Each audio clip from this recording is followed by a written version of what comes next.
Pemirsa, kuasa hukum Nadiem Makarim membantah grup WhatsApp Mas Menteri digunakan untuk proyek pengadaan laptop berbasis Chromebook.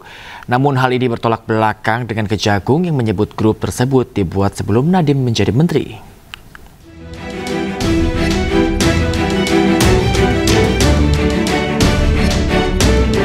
Nadiem Makarim yang kini berstatus tersangka korupsi pengadaan laptop berbasis Chromebook membantah grup WhatsApp Mas Menteri Kortim sengaja dibentuk untuk atur proyek tersebut.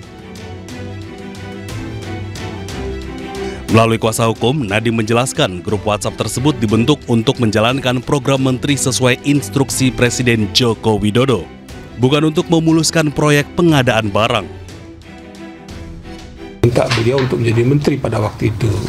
Nah, atas dasar itulah maka Pak Nadiem mengumpulkan ya orang-orang yang expert di bidang itu ya untuk ini sekedar untuk mempersiapkan atau membuat gagasan serta hal yang terkait dengan arahan Pak Jokowi itu ya, terutama dalam konsep Nawacita, kemudian program RPJM 2000. Keterangan pengacara Nadiem ini bertolak belakang dengan temuan Kejaksaan Agung yang sebut grup WhatsApp Mas Menteri Kortim sudah dibentuk sejak tahun 2019 oleh Juristan, Nadiem Makarim, dan Fiona Handayani untuk membahas rencana program digitalisasi pendidikan. Bahkan sebelum Nadiem resmi diangkat jadi menteri oleh Joko Widodo. Sidang perkara dugaan korupsi tata kelola minyak mentah dan produk kilang di PT Pertamina Persero tahun 2018-2023 dengan terdakwa anak pengusaha Riza Khalid, Muhammad Keri Adrianto Riza, kembali digelar di Pengadilan Tipikor Jakarta Pusat. 3 orang saksi termasuk mantan Dirut Pertamina Karen Agustiawan. JPU menanyakan terkait regulasi kerjasama penyewaan tangki BBM milik PT OTM.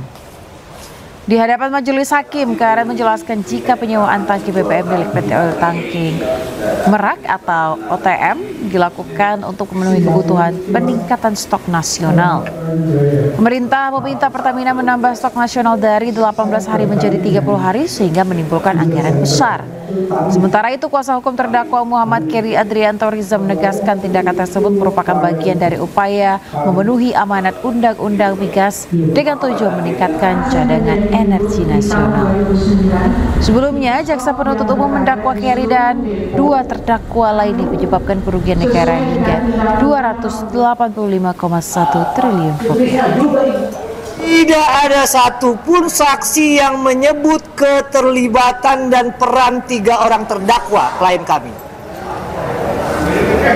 Baik peran dan keterlibatan dari Pak Keri, dari Pak Dimas, dan dari Pak Gadik. Ada nggak keterlibatannya? Ada nggak berbuat salah? Ada nggak dia berbuat yang melanggar hukum? Nggak ada saksi yang menerangkan. KPK akhirnya memulai tahap penyelidikan terkait dugaan tindak pidana korupsi dalam proyek kereta cepat Jakarta-Bandung atau WUSH. Menurut juru bicara KPK Budi Prasetyo, kasus dugaan tindak pidana korupsi dalam proyek kereta cepat Jakarta-Bandung sudah memasuki tahapan penyelidikan. KPK mengaku hingga kini belum bisa memberikan rincian walaupun penyelidikan sudah dimulai sejak awal tahun. KPK juga meminta masyarakat yang memiliki informasi atau data terkait WUSH bisa menyampaikan kepada KPK. Isu dugaan korupsi proyek kereta cepat Jakarta-Bandung atau WUSH mencuat setelah mantan Menko Polhukam Mahfud MD mengungkap adanya dugaan penggelembungan anggaran hingga 3 kali lipat. Isu kian memanas saat Menteri Keuangan Purbaya Yudi Sadewa menolak menggunakan APBN untuk menyelesaikan utang proyek warisan Joko Widodo itu. Ya benar, jadi perkara tersebut saat ini sedang dalam tahap penyelidikan di KPK. Sehingga karena memang masih di tahap penyelidikan, informasi detail terkait dengan progres atau perkembangan perkaranya belum bisa kami sampaikan secara rinci. Oleh karena itu, KPK juga terus mengimbau kepada masyarakat siapapun yang memiliki informasi ataupun data yang terkait dengan hal tersebut bisa menyampaikan kepada KPK. Adapun penyelidikan perkara ini sudah dimulai sejak awal tahun, jadi memang ini masih terus berprogres. Dalam proses penyelidikan secara umum tentu tim terus melakukan pencarian ya, keterangan-keterangan yang dibutuhkan untuk membantu dalam mengungkap. Pemirsa, Presiden ke-7 Joko Widodo angkat bicara soal kereta cepat Wush yang belakangan menjadi sorotan akibat besarnya beban utang. Jokowi menjelaskan bahwa proyek kereta cepat Jakarta-Bandung dikerjakan karena kemacetan Jakarta yang sudah sangat parah. Jokowi menilai transportasi massal tidak bisa dilihat dari laba, melainkan juga dari manfaat sosial.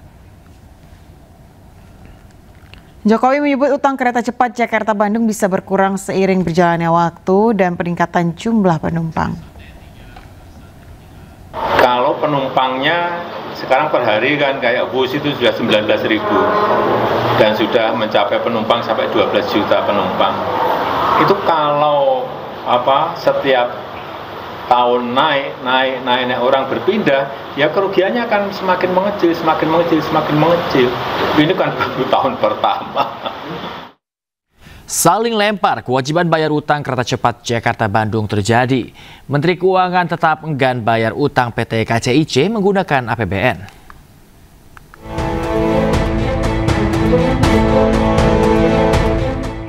Pasca beroperasi, proyek kereta cepat Jakarta-Bandung menyisakan utang dengan nilai fantastis mencapai 116 triliun rupiah. Utang ratusan triliun itu tak hanya menjadi beban bagi konsorsium BUMN yang terlibat, namun juga membuat pemerintah pusing 7 keliling. Menteri Keuangan Purbaya Yudisadewa enggan membayar utang proyek kereta cepat menggunakan uang APBN. Menteri Koboi ini dengan tegas menilai kewajiban bayar utang harus diselesaikan oleh BPI dan Antara. Begini, bukan utang yang nggak dibayar, kan pemerintah kalau dulu kan semuanya pemerintah yang tadinya begitu kan, tapi ketika sudah dipisahkan dan seluruh dividen masuk ke Danantara, Danantara cukup mampu untuk membayar itu. Jadi bukan nggak dibayar utangnya, dibayar tapi Danantara bukan APBN. Sikap Menteri Keuangan membuat Danantara mau tak mau harus membayar utang PT KCIC. Tak hanya utang, pemerintah dan otoritas terkait juga harus mengusut dugaan markup pada proyek ini yang membuat beban utang membengkak dan merugikan negara. Dari Jakarta, Tim Liputan iNews melaporkan.